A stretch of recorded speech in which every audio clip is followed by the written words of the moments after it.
त्रंदीन काही वेगळं केलं नाही. योग मार्ग नाही उच्चारला स्वीकारला. ज्ञान मार्ग ही एक वेळ कमी पडेल, कारण ज्ञान आपल्या जवळ आलं की गर्व येत असतो आणि गर्व आलं की ज्ञानाची काहीच किंमत राहत नाही. म्हणून योग मार्गानेही आपण देवाजवळ जाऊ शकत नाही, ज्ञान मार्गानेही जाऊ शकत नाही आणि कर्म मार्ग जो आहे तो थोडा जरी चुकला तर काय होतं? पुनरपि जननम पुनरपि मरणम पुनरपि जनने जठरे शयनम. पुन्हा पुन्हा जन्माला यायचंय आणि पुन्हा पुन्हा मरायचंय. तुकाराम महाराज म्हणतात, तुका म्हणे माळ गुंतली रहाटी गाडग्याची सुटी फुटलिया. बरं दुसरं काय केलेलं आहे? नामाचा उच्चार केलेला आहे आणि या नामाच्या चिंतने 12 वाटा पळती विघ्नी. कारण विघ्न सुद्धा आपल्या जवळ येत नाही, संकटही येत नाही, कारण नामाचा उच्चार जर केला तर. काही वेगळं करायचं काम नाही. नाथ महाराजांच्या घरी देव राबला, नाथ महाराजांच्या घरी देव राबलेला आहे. केवढी भक्ती असेल. आपण देवाची कामं करणं ही भक्ती आहे, पण देवाला आपली कामं करणं ही भक्तीची पराकाष्ठा आहे. कारण देवालाही आपलं काम पडत असते बरं कधी कधी, आणि त्यावेळेस आपण जर खऱ्या परीक्षेला नाही उतरलो तर आपण वाया गेलो. कारण प्रभू रामचंद्रांच्या जीवनातला एक प्रसंग आहे. कभी कभी भगवान को भी, कभी कभी भगवान को भी भक्तों से काम पड़े. जाना था गंगा पार प्रभु की भटके ना बचने. जाना था गंगा पार प्रभु की भटके ना बचने. जाना था गंगा पार प्रभु के भटके ना बचने. जाना था गंगा पार प्रभु के भटके ना बचने. प्रभु बोले तुम नाव चलाओ, बोले तुम नाम मिलाओ. आज हमें गंगा पहुँचाओ. आज हमें गंगा पहुँचाओ. ये बट बोला सुनो हमारी चरण धूल की महिमा जानी. सुनो हमारी चरण की महिमा जानी. मैं गरीब नैया मेरे को, मैं गरीब नैया मेरे रानी ना होना पड़े. जाना था गंगा पार प्रभु की भटकी ना बचने. जाना था गंगा पार प्रभु की भटकी ना बचने.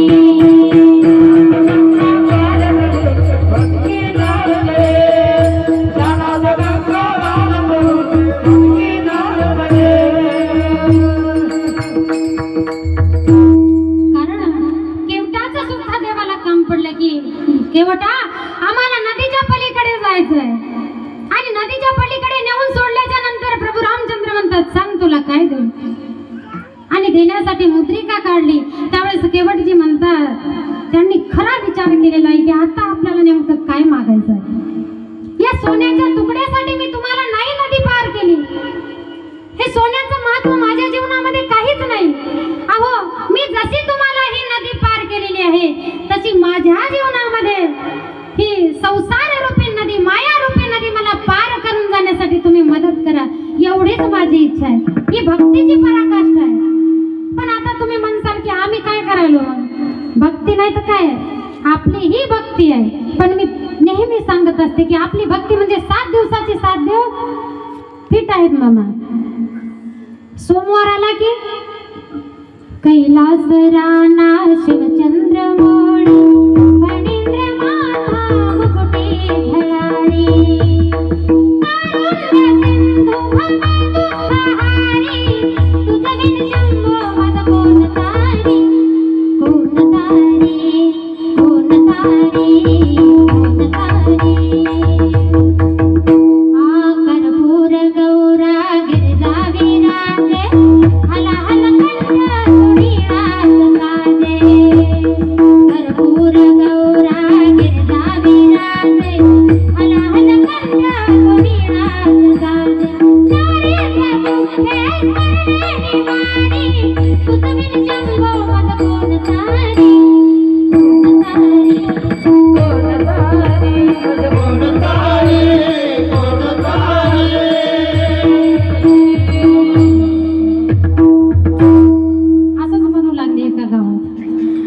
नाचायला कळलंच ताई काय म्हणायली. काय न ते अभंग ते काय म्हणायचं ते स्तुती दिली सोडून शिवस्तुती. राम जाने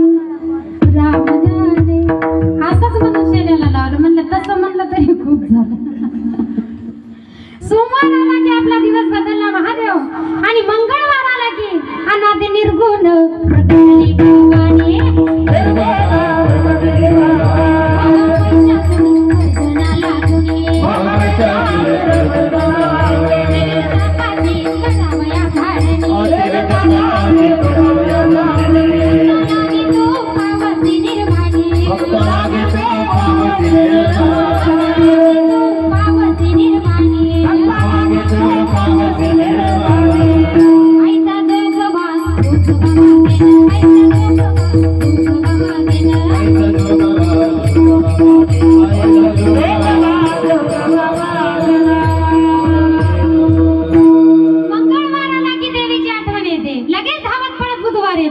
नेनो ब्रह्म मार्ग चुकले उघडे पंढरपुराचे आले. भक्त पुंडलिके देखिले उभे केले विटेवरी. आणि बुधवार झाला की गुरुवार आला. सांग जा कोणता दिवस येतो? गुरुवार येतो. गुरुवार आला की 3 शिरे 6 हात तया माझे दंडवत. आणि गुरुवार झाला की शुक्रवार लगेच आई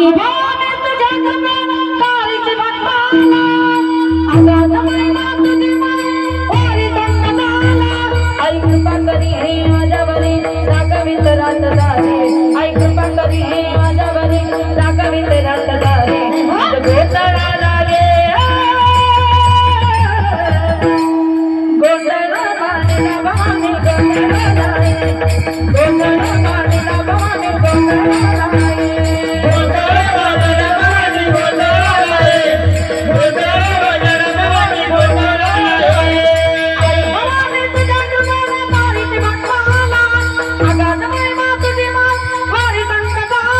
आई कृपा करी हे माझ्यावरी हे रागवित रातदारे.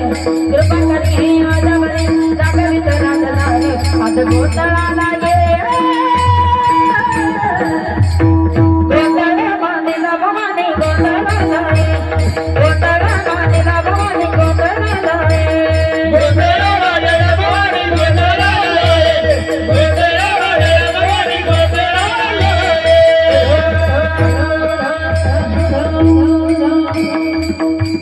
शुक्रवार आला की संतोषी माताची आपण काय करतो? भक्ती करतो. लगेच शनिवार येतो.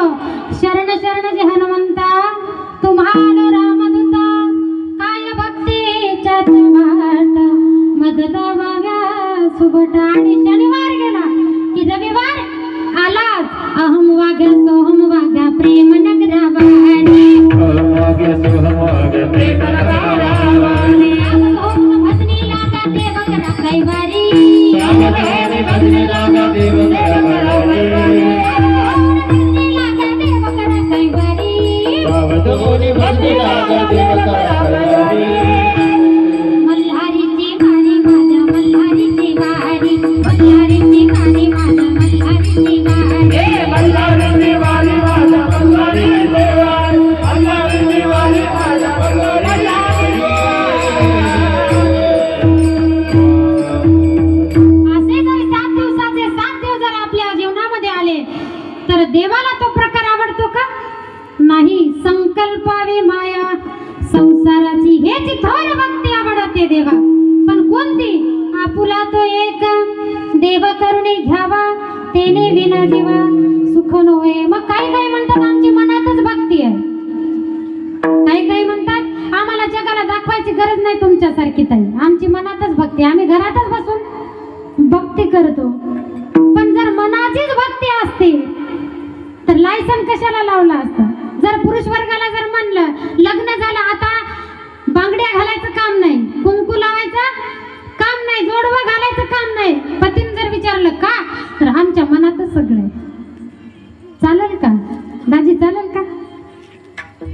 नाही चालणार. कारण मनाचे आपल्या मनाने केलेलं काही चालत नाही. जे आपल्या पतीला आवडेल असंच करावं लागेल. तसं देवाला जे आवडतं तेच करावं लागेल. मग देवाला नेमकं काय आवडतं? आणखी अभंगाचं दुसरं चरण आहे. तुळसी माळ ग गोपी चंदनाची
तुळशी माळ गळा गोपी चंदन टिळा हृदयी कळवळा वैष्णवांचा. तुळशीची गळ्यामध्ये माळ पाहिजे आणि कंपाळावर चंदनाचा टिळा पाहिजे.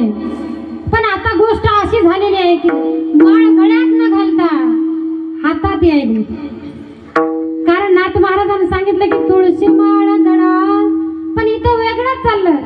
तुळशी माळ हातात गोपी चंदन टिळा. आता हातात माळ घालायची जागा आहे का मामा? उदाहरण आपल्याला दिसतं की नाही, पण हातात माळ घालायची नाही. तिची जागा ही गळ्यामध्ये आपल्या हृदयाची तिची जागा आहे आणि आपण हातामध्ये नाही घालायची. म्हणून सांगितलेलं आहे की तुळशी माळ गळा गोपी चंदन टिळा आणि हृदयी कळवळा वैष्णवाच्या.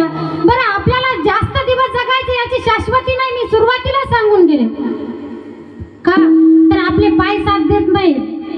आता जर वारीला चला म्हणलं की नाही बाबा टोंगळे दुखतात, आणि तरुण वयामध्ये चला म्हणलं की नाही नातू रडतात, नातू सांभाळायला लागतात, नातूचे लेकरं सांभाळायला लागतात.